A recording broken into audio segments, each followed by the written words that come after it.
기도를 멈추지 마라.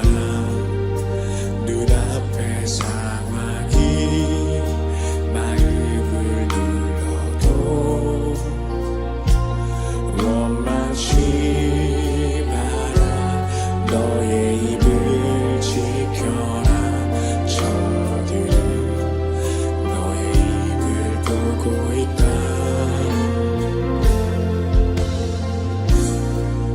마음을 뺏기지 마라. 내가 널 두지 않는단 소리에 너의 모든 게 불리해도 넌 기도를 계속하라. 너 기도를 멈추지 마라. 내가 너의 그 모든 상황을 바로 역전시키리니 너 기도를 멈추지 마라. 내가 잠시도 쉬지 않고 모든 걸 지켜보고 있으니 너 기도를 멈추지 마라. 내가 너의 그 모든 상황을 바로 역전시키리니 너 기도를 멈추지 마라. 내가 할렐루야. 오늘 하루를 살아갈 때 역전시키시는 하나님의 은혜를 누리며 살아가는 우리 모두가 되길 주님의 이름으로 축원합니다. 오늘 말씀은 공회에 잡혀갔다가 그들 앞에서 담대히 복음을 전하던 스데반에 대한 이야기입니다. 위협 가운데서 담대히 복음을 전한 스데반은 이후 어떻게 되었는지, 그리고 이후 예루살렘에는 무슨 일이 일어났는지에 대한 내용을 다루고 있습니다. 바라기는 오늘 묵상을 통해 우리가 사는 이 땅에 하나님의 역사하심이 어떻게 이루어지는지 깨닫고 고백하는 우리 모두가 되길 간절히 기도합니다. 함께 묵상할 하나님 말씀은 사도행전 7장 54절부터 8장 8절까지입니다. 말씀 듣고 묵상 나눔하겠습니다. 그들이 이 말을 듣고 마음에 찔려 그를 향하여 이를 갈거늘 스데반이 성령 충만하여 하늘을 우러러 주목하여 하나님의 영광과 및 예수께서 하나님 우편에 서신 것을 보고 말하되 보라, 하늘이 열리고 인자가 하나님 우편에 서신 것을 보노라. 그들이 큰 소리를 지르며 귀를 막고 일제히 그에게 달려들어 성 밖으로 내치고 돌로 칠세. 증인들이 옷을 벗어 사울이라 하는 청년의 발 앞에 두니라. 그들이 돌로 스데반을 치니 스데반이 부르짖어 이르되 주 예수여, 내 영혼을 받으시옵소서. 무릎을 꿇고 크게 불러 이르되 주여, 이 죄를 그들에게 돌리지 마옵소서. 이 말을 하고 자니라. 사울은 그가 죽임당함을 마땅히 여기더라. 그날에 예루살렘에 있는 교회에 큰 박해가 있어 사도 외에는 다 유대와 사마리아 모든 땅으로 흩어지니라. 경건한 사람들이 스데반을 장사하고 위하여 크게 울더라. 사울이 교회를 참멸할세 각 집에 들어가 남녀를 끌어다가 옥에 넘기니라. 그 흩어진 사람들이 두루 다니며 복음의 말씀을 전할세 빌립이 사마리아 성에 내려가 그리스도를 백성에게 전파하니 무리가 빌립의 말도 듣고 행하는 표적도 보고 한 마음으로 그가 하는 말을 따르더라. 많은 사람에게 붙었던 더러운 귀신들이 크게 소리를 지르며 나가고 또 많은 중풍병자와 못 걷는 사람이 나으니 그 성에 큰 기쁨이 있더라. 오늘 본문은 자신을 위협하는 사람들 앞에서 복음을 전한 스데반의 이후 상황에 대한 내용과 예루살렘의 상황을 다루고 있습니다. 스데반은 어떻게 되었을까요? 58절입니다.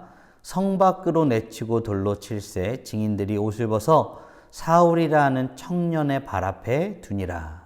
아멘. 신실하신 하나님의 역사심에도 불구하고 목이 곧은 자세로 살아가는 이스라엘 백성들의 마음 상태를 과감히 지적하며 복음을 전한 스데반은 성 밖으로 끌려나가게 됩니다.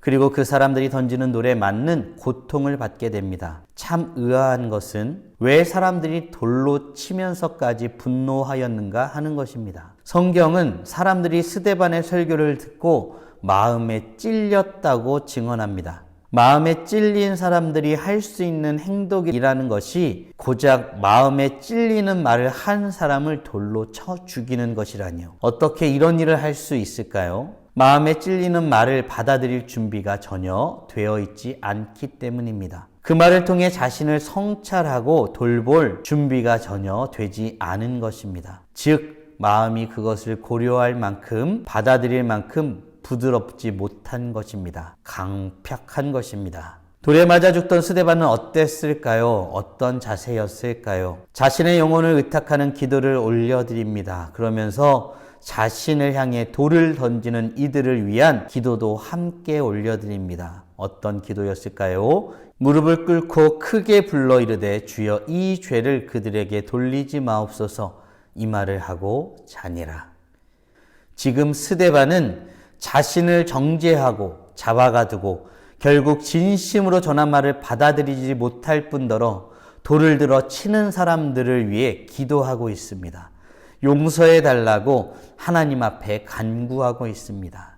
이 모습 어디서 보시지 않았습니까? 마치 저들의 죄를 돌리지 마옵소서 저들이 하는 것을 알지 못하나이다 이렇게 기도하였던 십자가에 못 박히시던 예수님의 모습을 보는 듯합니다.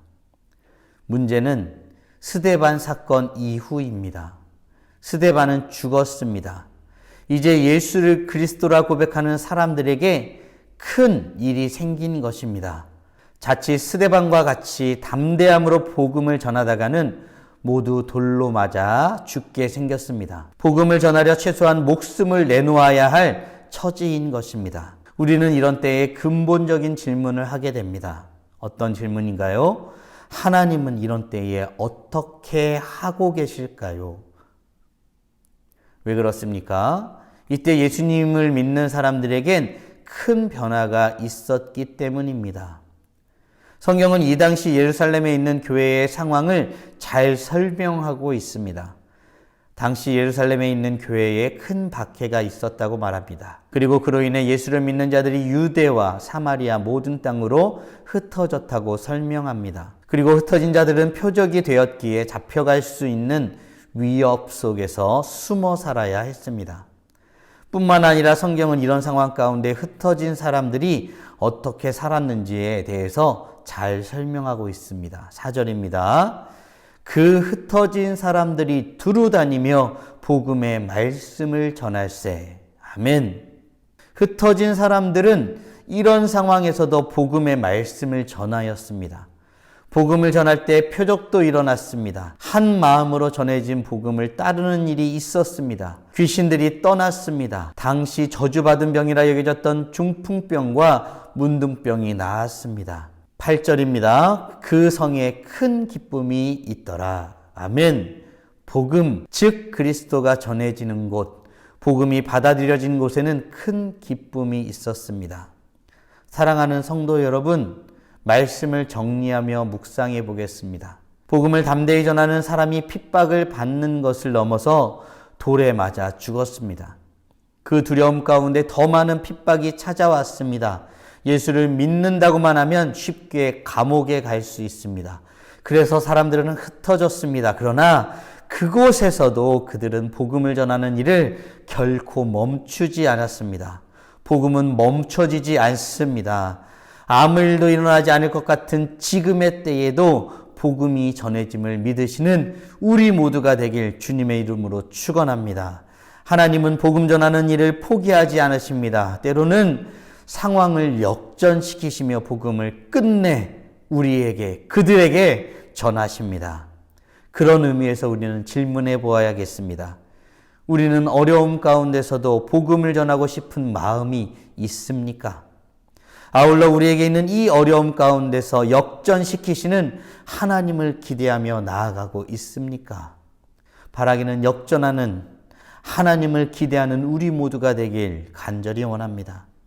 하나님의 뜻을 이루기 위해 상황을 역전시키심을 믿으며 오늘도 주님과 동행하며 살아가는 우리 모두가 되었으면 좋겠습니다.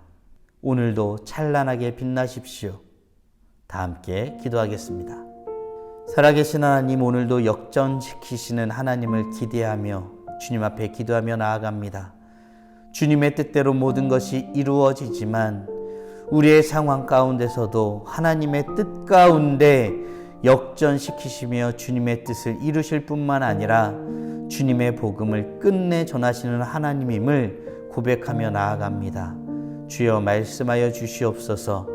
우리가 주님의 말씀을 끝내 전하고자 하는 그 마음으로 뜨거워지길 원합니다. 그리고 그 말씀을 전할 때에 믿는 자가 더 많아지고 누구에게든 칭찬받는 아름다운 교회가 되길 원합니다. 오늘 하루도 우리의 삶을 통해서 홀로 영광 받으시고 끝내 전하시는 주님의 복음을 우리를 통해서 이 땅 가운데 전하여 주시옵소서.